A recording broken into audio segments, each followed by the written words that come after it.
में जेएलएन के अधीक्षक पद पर अरविंद खरे ने कार्यभार संभाला है और उन्होंने कार्यभार संभालते ही अस्पताल की व्यवस्थाओं में आमूलचूल परिवर्तन करना शुरू कर दिया है।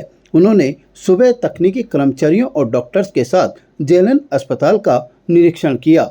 इस दौरान उन्हें कई खामियां भी मिली। उन्होंने अस्पताल में कई स्थानों का निरीक्षण किया। तकनीकी कर्मचारियों के साथ ही डॉक्टर्स को व्यवस्थाएं सुधारने के निर्देश दिए। सबसे बड़ी बात यह है कि जेएलएन अस्पताल में अब मरीजों को लाइनों में नहीं लगना पड़ेगा, क्योंकि जेएलएन अधीक्षक ने निर्देश दिए हैं कि अब मरीजों को टोकन सिस्टम के आधार पर डॉक्टर्स को दिखाने की सुविधा मिलेगी। इसके लिए मेडिसिन ओपीडी और सर्जरी ओपीडी में मरीजों को टोकन दिया जाएगा, ताकि डॉक्टर्स के कक्ष के बाहर मरीजों की लाइन नहीं लगे और मरीजों को भी किसी तरह की परेशानी नहीं उठानी पड़े। उन्होंने अस्पताल में साफ सफाई और डस्टबिन जगह जगह रखने के लिए भी अधिकारियों को निर्देश दिए। साथ ही कर्मचारियों को अपना आईडी कार्ड लगाकर रखने की हिदायत दी। पार्किंग की व्यवस्था को लेकर भी उन्होंने दिशा निर्देश दिए हैं। हम यहाँ कि पहले से बहुत व्यवस्था में सुधार है और व्यवस्था सुधारने का प्रयास कर रहे हैं। तो सबसे पहले सबको जो ब्लॉक सुपरवाइजर और सबको एक निर्देश किया गया है कि एक तो क्लीनिंग वगैरह मेंटेन रहे, साफ सफाई। दूसरा कि जो कचरा वगैरह के लिए अपने डस्टबिन है वो हमने दे दिए हैं। सब अपने आईडी का उपयोग करें। मरीजों को किसी भी तरह से परेशानी नहीं हो।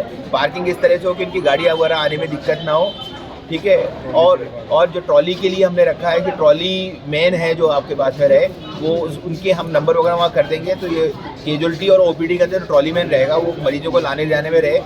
अधिकतर क्या होता है कि जो ट्रॉली वाला होता है वो ले जाकर के छोड़ देता है, तो हम उसको पाबंद करेंगे कि वो वहाँ ले जाके वापस ट्रॉली को लाए। एक सिस्टम और हम करना चाह रहे हैं कि जो ओपीडी में जहाँ मेडिसिन ओपीडी और सर्जरी ओपीडी के अंदर जहाँ ज़्यादा रश रहता है वहाँ टोकन सिस्टम दिला देंगे। तो जब यहाँ से जब पर्ची कटेगी तो यहाँ पर आपका हो जाएगा। फिर एक और हम चाह रहे हैं कि जो ये रजिस्ट्रेशन काउंटर है इसमें जो है ना लंबी लाइन लगी रहती है, तो कम से कम इसमें 2 बंदे बैठा दें, जिससे क्या है ना कि लाइन 2 में डिवाइड हो जाए, जिससे कि भीड़ कम हो, मरीजों को ज़्यादा टाइम वेस्ट नहीं हो। सर दूसरी चीज़ इमरजेंसी की अगर बात करते हैं, इमरजेंसी में कई बार बड़े मामले पे आ जाते हैं, लेकिन स्टाफ की कमी वहाँ पर रहती है हमेशा। उसको लेकर स्टाफ की कमी डेफिनेटली है कि बहुत सा नर्सिंग स्टाफ हमारे यहाँ से ट्रांसफर होकर चला गया। हमने सरकार को भी लिखा है कि हमें नर्सिंग स्टाफ दिए।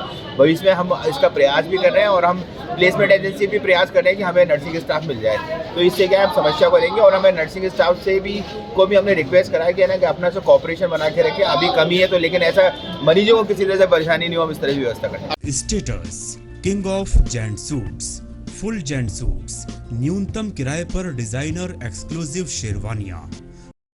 Status designer touch by Lalit, Anasagar झील चौपाटी के सामने, अजमेर। ताज़ा खबरों के लिए देखते रहें सरेराह न्यूज। अपना फ़ोन उठाएं और सब्सक्राइब करना ना भूलें।